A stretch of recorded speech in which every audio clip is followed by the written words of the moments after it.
영화 사일런스가 있습니다. 번역하면 침묵이라는 내용이죠.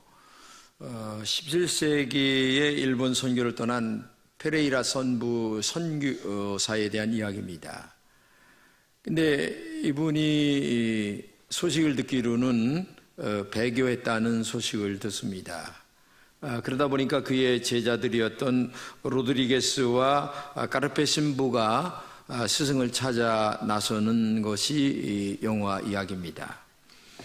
그들이 일본 천주교에 대한 박해가 생각보다 심하다는 광경을 목격하죠. 불에 타 죽기도 하고 십자가에 죽을 때까지 매달아 놓기도 합니다. 이런 그 박해로 절망과 고통에 빠진 이들에게 침묵하시는 하나님에 대한 그 이야기를 다루는 영화입니다. 이 영화는 뿌리내지 못한 일본 기독교 순교 역사를 우리에게 말해주고 있는데, 천국에 갈 수 있다는 희망으로 기꺼이 순교를 선택하는 사람이 있는 반면에 너무 힘들다 보니까 마지막에 배교를 하는 사람들도 있다는 얘기입니다. 이런 밖에서 한 가지 질문을 합니다. 하나님은 이런 고통 속에 어디 계시는가? 이런 질문이죠. 성도들은 희망을 품고 하나님께 부르짖고 기도합니다. 그러나 하나님은 그들에게 그렇게 부르짖는데도 응답이 없어요. 이 고통의 순간에 성도들은 자신들의 절대적인 믿음이 무엇인가에 대하여 깊이 고민하게 되죠. 실제로 이 영화를 만든 그 스콜세지 감독은 여기에서 아주 유명한 말을 몇 마디 던집니다. 겉으로 볼 때에 믿음과 의심은 반대되는 개념이다. 그러나 나는 믿음과 의심은 동반되는 것이라고 믿는다. 믿음은 의심을 낳게 되고 그 의심은 오히려 믿음을 풍성하게 만들기 때문이다. 의심이 진실하고 불변의 믿음과 함께 한다면 우리는 의심을 통해 가장 기쁜 영적 교감을 얻을 수 있다라는 의견을 그 감독은 밝히고 있습니다. 아무리 의심이 들어도 믿음이 있다면 그것으로 더 깊은 신앙으로 들어갈 수 있다는 얘기를 감독은 말하고 있는 거죠. 그러므로 기독교 신앙인으로 가장 악한 것은 나의 구주가 되시는 하나님을 버리는 행위다 얘기하고 있죠. 하나님을 버리는 것이 악한 것인 줄 알면서도 하나님을 버릴 수밖에 없는 인간의 너무나 연약한 존재를 이 영화에서 다루고 있습니다. 여러분은 정말 힘들고 어려울 때에 예수님을 버릴 수 있을까? 아니면 그런 상황에서도 내가 죽을지언정 주님을 믿을 수 있을까? 한번 자신에게 질문해 보시면 될 것입니다. 오늘 본문의 내용은 1절부터 4절까지는 악인에 관한 얘기를 합니다. 그리고 5절부터 12절까지는 하나님께서 그런 악인에게 어떻게 대응하시는가를 우리에게 말씀하시는데, 먼저 악인의 마음속에 일어나는 이야기들을 한번 살펴볼까 합니다. 첫째 1절을 읽겠습니다.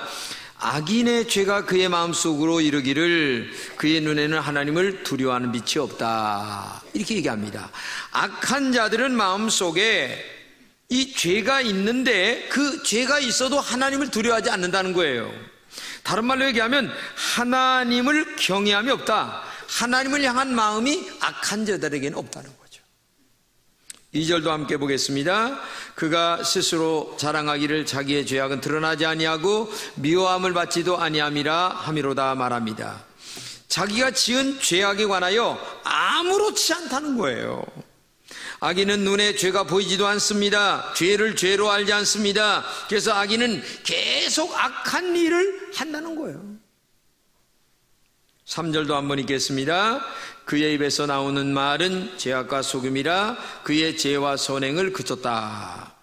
악인의 입에서 나오는 말은 죄악과 속임수뿐이란 얘기예요. 누군가를 비난하고 욕하는 마음이 악인들의 마음속에 있다는 얘기입니다. 그러면서도 사람이 악하기 때문에 그것이 얼마나 나쁜가 잘못된 것인가를 모른다는 거죠. 4절도 같이 읽겠습니다. 그는 그의 침상에서 죄악을 꾀하며 스스로 악한 길에 서고 악을 거절하지 않는다. 침상에서라고 하는 말이 나오는데 자는 순간에서도 죄를 생각한다는 거예요. 그리고 옛날 사람들이 배트를 가지고 왜 이렇게 천을 짜듯이 가로 세로 천을 짜듯이 얼마나 죄를 짓기 위하여 잔머리를 굴리는지 상상을 못한다는 거예요. 그렇게 악한 모습을 묘사하고 있다는 얘기죠. 악인은 하나님을 향한 마음이 없어요. 악인은 죄가 눈에 보이지 않아요. 악인에게 나오는 것은 악한 생각들 뿐이란 말입니다. 악한 것이 얼마나 나쁜 것조차도 몰라요. 악인은 날마다 악한 일만 계획한다는 것이, 악으로 시작해서 악으로 끝난다는 것이 오늘 본문의 전체 악인의 내용이란 얘기죠. 그런데 중요한 것은 이 악한 자의 모습이 오늘 본문에 나오는 성경의 이야기로만 끝날 수 있겠느냐? 아니란 얘기예요. 오늘을 살아가는 많은 사람들이 이렇게 악한 것을 생각하며 죄를 짓는데 너무 빠져 있다는 얘기를 지금 본문에 하고 있는 거예요. 그러니까 오늘 여러분과 제가 이렇게 악인의 모습과 같이 살아가고 있다는 것을 얘기하고 있는 겁니다. 여러분, 성경에 다윗이 그런 사람이었습니다. 바세바라고 하는 남의 아내를 탐하여 임신을 시킵니다. 큰일 났어요. 남편은 지금 전쟁터에 나가서 싸우고 있는데, 그래서 전쟁터에서 아주 일부러 휴가증을 만들어서 집으로 보냅니다. 왜? 아내하고 쉬라고. 근데 이 남편이 얼마나 훌륭한 사람인지, 아니 친구들은 이렇게 전쟁터에 나가 있는데 내가 아내와 함께 즐길 수 있겠느냐? 난 못한단다. 내 신앙 양심상 안 된다. 그냥 극구 집으로 안 가고 텐트를 치고 노상에서 자는 거예요. 3번이나 거절을 하는 거예요. 도저히 안 되니까 이 다윗 왕이 모략을 쓰는데 뭘 하느냐? 요압 장군에게 편지를 씁니다. 그거를 그 남편 손에 들려보내주는 거예요. 전쟁터에 제일 앞잡이를 서서 적군의 칼에 죽게 만들어라. 놀라운 일을 도모한 거예요. 결국은 이 바세바의 남편은 전쟁터에 제일 앞장에 섰다가 칼에 맞아 죽습니다. 근데 하나님은 이걸 알았어요. 그리고 나중에 악한 사람이라고 해서 다윗에게 엄청난 불행의 씨앗이 나타나게 되는데, 이것이 인간이라는 얘기예요. 겉으로는 뭐 안 그런 척 하지만은 우리가 가만히 보게 되면 이 악한 모습이, 이 다윗의 모습이, 다윗과 같은 생각, 그 모습이 바로 우리들의 모습이라고 성경은 말하면서 오늘의 많은 사람들이 죄에 뒹군다, 죄의 구렁텅이에 빠져 있다, 이렇게 말하고 있습니다. 여러분 자신을 생각해 보시기 바랍니다. 내가 악한 길에 서 있지 않습니다. 그렇다고 해서 정말 하나님의 말씀대로 살지 않습니다. 그러면 선한 것입니까? 아니면 악한 것입니까? 이건 선도 아니고 악도 아니라고 얘기하겠지만은 성경은 이것을 갖다 악이다, 이렇게 얘기합니다. 왜냐하면 하나님 편에 서지 않았기 때문에 악이라는 거예요. 올바른 길에 서지 않았기 때문에 악이라고 얘기합니다. 우리는 적당하게 중간에서 넘어가려고 하지만은 그것은 악이다, 이렇게 말하고 있어요. 오늘 본문 5절에 분명하게 말씀하십니다. 같이 읽겠습니다. 여호와여, 주의 인자하심이 하늘에 있고 주의 인자하심이 공중에 사무쳤으며 말았는데, 여기서 말하는 인자하심이라고 하는 말은 신실하신 하나님의 사랑이라고 얘기합니다. 이 말이 5절, 7절, 10절에도 계속 나옵니다. 왜 이런 인자하심이라는 말씀을 계속 나오는가를 알아야 합니다. 그것은 우리는 죄인 중에 괴수이기 때문에. 그런데 그 죄인인 이 인간을 하나님이 얼마나 신실하게 사랑하시는가를 우리에게 말씀하시는 말씀으로 신실하신 하나님이라는 말로 표현하고 있어요. 그래서 6절을 같이 읽겠습니다. 주의 의는 하나님의 산들과 같고 주의 심판은 큰 바다와 같으니이다. 여호와여, 주는 사람과 짐승을 구하여 주시나이다, 이렇게 말씀하고 있어요. 여기서 주의 심판이라고 하는 말이 나오는데, 이거는 악한 심판이 아니라 오히려 온전하게 회복시켜주신 하나님의 판단을 얘기하는 거예요. 우리를 새롭게 하시고 온전케 하신 하나님의 은혜의 심판을 얘기한다는 얘기입니다. 그래서 5절과 6절에 이렇게 얘기합니다. 인자심, 진실하심, 의, 심판, 구원, 이런 이야기들을 계속 말씀하시면서 결국 7절에 구체적으로 하나님의 사랑을 얘기하십니다. 시작. 하나님이여 주의 인자심이 어찌 그리 보배로우신지요, 사람들이 주의 날개 그늘 아래에 피하나이다, 이렇게 말씀하고 있어요. 여러분, 주님의 인자하심이 너무나 크고 높아서 비록 죄인인 우리들이지만 주님의 날개 아래 피하게 만든다는 얘기입니다. 저는 성지순례 가면서 사막을 많이 가봤습니다. 사막에서 필요한 것은 오직 두 가지입니다. 하나는 그늘입니다. 그리고 하나는 먹는 물이에요. 사막에서 아무리 큰 다이아 반지를 손에 끼고 있고 아무리 금덩어리를 목에 치렁치렁 걸었다 할지라도 그것이 그들을 살리지 못해요. 오직 그늘과 물뿐입니다. 오늘 여러분과 제가 정말 이 사막과 같은 인생 속에서 진정 나를 살리게 하는 것이 금덩어리입니까? 아니에요. 하나님의 그늘의 날개 아래서 하나님의 은총을 입으며 하나님의 돌보심과 사랑 속에서 우리가 살아가는 것이 진짜 생명을 유지하는 길임을 우리가 알아야 됩니다. 그래서 8절을 같이 읽겠습니다. 그들이 주의 집에 있는 살찐 것으로 풍족할 것이라 주께서 주의 복락의 강물을 마시게 하시리라 말씀하십니다. 하나님께서 하나님의 그늘의 날개 아래 들어오는 자들에게 하나님의 복락을 주신다고 하는데, 이 복락이라고 하는 말은 두 가지 뜻이 있어요. 하나는 에덴 동산이라는 말과 보석이라는 말입니다.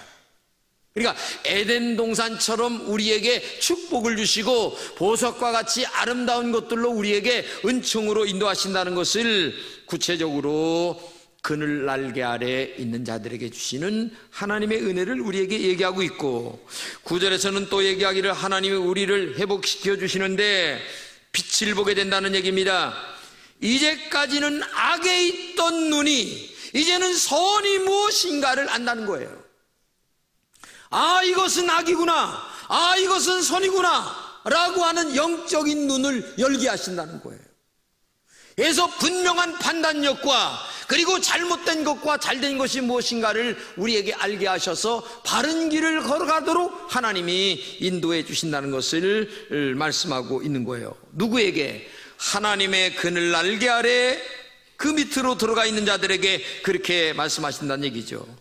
그리고 10절에 안다는 말을 하시는데 개인적으로 친분을 갖는다는 얘기입니다. 즉 다른 말로 얘기하면 하나님과 영적인 교제를 가지면서 진짜 종이 아니라 이제부터는 하나님과 친구의 관계를 가지고 살아간다는 얘기입니다. 친구에게는 비밀이 없죠. 다 알게 하십니다. 신실하신 사랑을 베풀어 준다는 말입니다. 의시되거나 생색을 내는 것도 아닙니다. 오직 사랑하는 마음으로 하나님의 모든 것들을 우리에게 알려주시고 체험하게 하시며 그리고 경험하게 하시는 은총으로 우리를 하나님의 그늘 날개 아래서 축복으로 인도하신다는 것을 말씀하고 있는 것입니다. 여러분, 하나님께서 가장 풍성하신 인자하심을 보여준 것이 뭔 줄 아십니까? 여러 가지가 많이 있겠지만 그 중에서 제일 큰 풍성한 사랑이 십자가의 사랑입니다.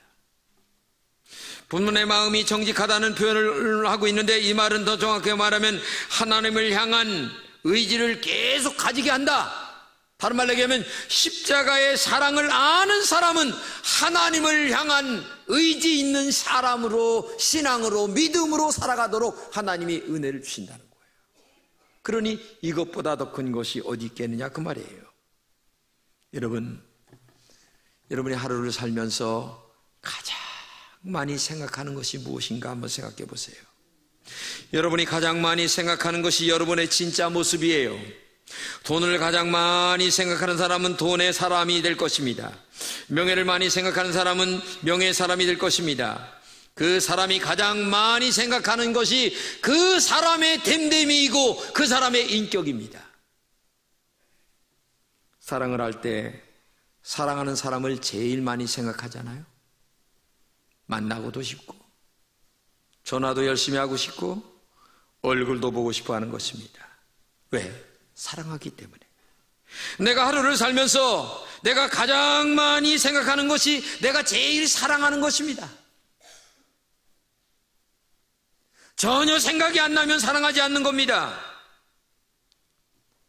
우리는 하루를 살면서 여러 생각을 많이 하는데 그때 우리 주님이 여러분에게 얼마나 생각나는가 한번 생각해 보세요.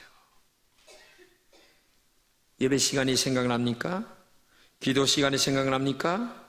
예배를 드리기 위하여 토요일에서부터 금요일서부터 목욕도 하고 준비도 하고 헌금도 준비하고 그런 마음으로 준비된 마음으로 하나님 앞에 나오십니까? 한번 여러분 생각해 보세요. 주님이 여러분의 마음을 얼마나 많이 차지하고 있는가를 생각해 보시기 바랍니다. 왜? 주님이 나를 위하여 십자가로 얼마나 사랑했나를 정말 안다면 여러분들이 주님을 많이 생각하지 않을 수가 없는 거죠. 그래서 주님은 말씀하십니다. 마음과 뜻과 정성과 힘을 다하여 주 너의 하나님을 사랑하라. 십자가 사랑은 너무나 소홀히 생각하지 말아야 할 사랑입니다. 채찍과 조롱을 당할 수 있도록 우리에게 정말 십자가의 사랑으로 사랑하신 것이 십자가 사랑이에요. 그러므로 신앙은 십자가 사랑으로 시작하고 십자가 사랑으로 끝나는 것이 신앙의 전부입니다. 십자가 사랑을 아는 사람은 기도가 달라집니다. 본문의 시인은 외부의 적으로부터 구출해 주기를 기도하는 것이 아닙니다. 자기 자신이 악인과 교만한 자처럼 되지 않게 해달라고 하나님 앞에 기도합니다. 그리고 악의 결과가 얼마나 참혹한 것인가를 나에게 깨닫게 하셔서 제발 나를 악에게 빠지지 않게 해달라고 기도하고 있어요. 축복해 주세요. 이런 것도 기도의 대상이 되겠죠. 내 문제를 해결해 달라고 하는 기도도 되겠죠.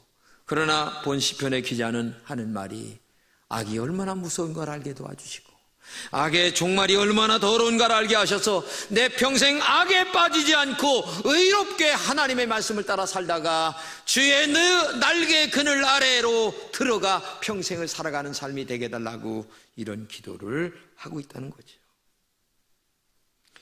십자가는 하나님의 사랑의 전부입니다. 십자가는 하나님의 희생의 전부입니다. 십자가의 복음은 우리의 전부를 얘기하는 겁니다. 인자하신 하나님의 사랑이 십자가를 통하여 모두 다 보여지고 나타나기 때문에 그렇습니다. 그래서 본문에서 죄인에게 인자하신 하나님으로 나타나고 한다고 말씀하고 있잖아요. 그것은 주의 날개 그늘 아래에 있는 자들이기 때문에 하나님께서 그들에게 십자가 사랑이 얼마나 대단하고 얼마나 놀라운 것인가를 알게 하신다는 거예요. 그렇기 때문에 언제나 여러분들이 하나님 앞에 기도할 때에 내 평생 어떤 어려움과 고난과 역경이 있다 할지라도 주의 날개 그늘 아래 머무는 자가 되게 해달라고 하는 이 기도가 여러분들에게 있기를 주님의 이름으로 축복합니다. 본문에서 우리에게 하나님께서 말씀하시는 것은 죄인에게도 신실한 하나님의 사랑을 나타내시는 하나님을 말씀하고 있습니다. 어떻게 생각해보면 말도 안 된다고 하시겠지만은 그러나 인간은 근본 자체가 죄인이기 때문에 그 죄인에게 하나님의 십자가의 사랑을 구체적으로 보여주시면서 그를 구원하여 천국에 보내시려고 하는 것이 하나님의 근본 뜻이기 때문에 하나님은 죄인에게도 십자가의 사랑을 알게 하신다는 거죠. 그런 죄인이라 할지라도 하나님께 찾아오셔서 만져주시고 새롭게 만들어주십니다. 정결하고 거룩하게 만들어주십니다. 하나님의 공의로운 심판 앞에서 상을 얻는 자로 만들어주신다는 얘기예요. 이런 하나님에게 우리는 어떤 신앙으로 나가야 할까요? 신실하신 하나님이 나의 왕이 되어야 된다는 얘기죠. 신실하신 그 하나님이 나의 1번이 되어야 된다는 얘기입니다. 내 인생에 하나님이 제일 많이 생각나는 분이 되어야 된다는 거예요. 어쩌다가 한번 교회 나와서 목사님 얘기 들어보니까 하나님 생각이 겨우 나는구나. 그게 아니고 일주일 내내 하나님이 내 인생의 전부가 되어서 시간마다 밤에 잠잘 때에도 죄가 생각나는 게 아니라 하나님이 생각이 나서 살다가 주일날 예배 드리러 오고 또 일생을 그렇게 살아갈 때에 하나님의 그늘 날개 아래에 있는 삶이 된다는 거죠. 여러분, 낙타는 하루를 시작할 때에 주인에게 무릎을 꿇습니다. 그리고 하루가 끝날 때에도 주인에게 무릎을 꿇고 짐을 내려놓게 되죠. 여러분, 낙타의 등에 올려놓는 짐은 주인이 결정합니다. 낙타가 견딜 만큼 짐을 올려놓고, 그리고 일을 시키고, 그리고 저녁에 또 무릎을 꿇고 짐을 내려놓고 또 잠을 자고, 그 아침에 다시 무릎을 꿇고 또 짐을 싣고 또 일을 하게 되는 겁니다. 언제나 무릎을 꿇는 것부터 낙타의 하루는 시작이 되는 거예요. 오늘 여러분과 저는 누구입니까? 바로 우리가 낙타입니다. 그리고 주인은 하나님이십니다. 하나님은 우리의 형편을 누구보다도 잘 알고 계십니다. 여러분, 어떻게 나에게 이렇게 험악한 일이 있을까라고 얘기할지 모르겠지만은, 낙타의 등에 올려놓는 무게를 주인이 결정하듯 너는 그 정도는 이길 수가 있어. 내가 이길 만한 영적인 힘이 있기 때문에 너에게 그 정도의 어려움을 지금 내가 주면서 너의 믿음을 키워가고 있는 거야. 이렇게 주님은 지금 말씀하고 있는 거예요. 그렇기 때문에 낙타처럼 오늘도 우리는 주님 앞에 무릎을 꿇고 아멘 하면서, 하나님, 오늘의 이 고통을 이길 수 있는 힘을 나에게 주세요. 내가 주의 날개 그늘 아래에서 이 어려운 무거운 짐을 이겨나가며 주님께 더 가까이 나가 오늘도 주님 앞에 무릎을 꿇고 일어나고 무릎을 꿇고 하루를 끝난 그런 하나님의 그늘의 날개 아래에 있는 자가 되게 해달라고 하는 그런 기도가 우리에게 있어야 될 줄로 믿습니다. 고통의 순간이나 기쁨의 순간 어느 때나 하나님은 사랑으로 우리에게 인도하신다는 사실을 알아야 돼요. 여러분, 자식을 사랑할 때에 매를 들 때에도 사랑하기 때문에 매를 드는 것 아니겠습니까? 아니, 정말 미워서 매를 드는 것이 있습니까? 그건 부모가 아니죠. 매를 들 때이나 껴안을 때이나 사랑할 때이나 뽀뽀를 할 때이나 다 사랑이라는 범주 안에서 시작되는 거예요. 나에게 지금 고통이 있고 괴로움이 있고 슬픔이 있고 여러 가지 좋은 거 나쁜 것이 있다 할지라도 하나님의 사랑의 날개 그늘 아래에서 진행이 되고 있는 거예요. 그렇기 때문에 어떤 고통 속에서도 원망은 없습니다. 하나님이 이길 수 있는 힘을 달라고 하는 기도 외에는 없어요. 그렇기 때문에 오늘도 여러분과 제가 주님의 날개 그늘 아래 들어가 영적으로 육적으로 평안히 쉬는 은혜가 있기를 축복합니다. 새에게 날개가 굉장히 무겁겠죠? 그러나 그 날개 때문에 날 수 있다는 것을 알아야 합니다. 배에게는 돛이 무겁기만 합니다. 그러나 돛이 없으면 배는 전진할 수가 없습니다. 그리스도인에게 고통은 짐이 되기도 할 것입니다. 그러나 그 고통이 그리스도인으로 하여금 천국으로 향하게 만드는 것임을 기억하시기 바랍니다. 여러분이 지금 고통 속에 있든지 아니면 기쁨 속에 있든지 하나님은 지금도 여러분들을 얼마나 사랑하시는가를 알아야 합니다. 미워서 고통이 있는 것이 아니라 훈련하기 때문에, 고통을 통하여 너의 영적으로 훨씬 더 자라난 사람이 되거라 하기 때문에 우리에게 그만한 고통을 지금도 주고 있는 거예요.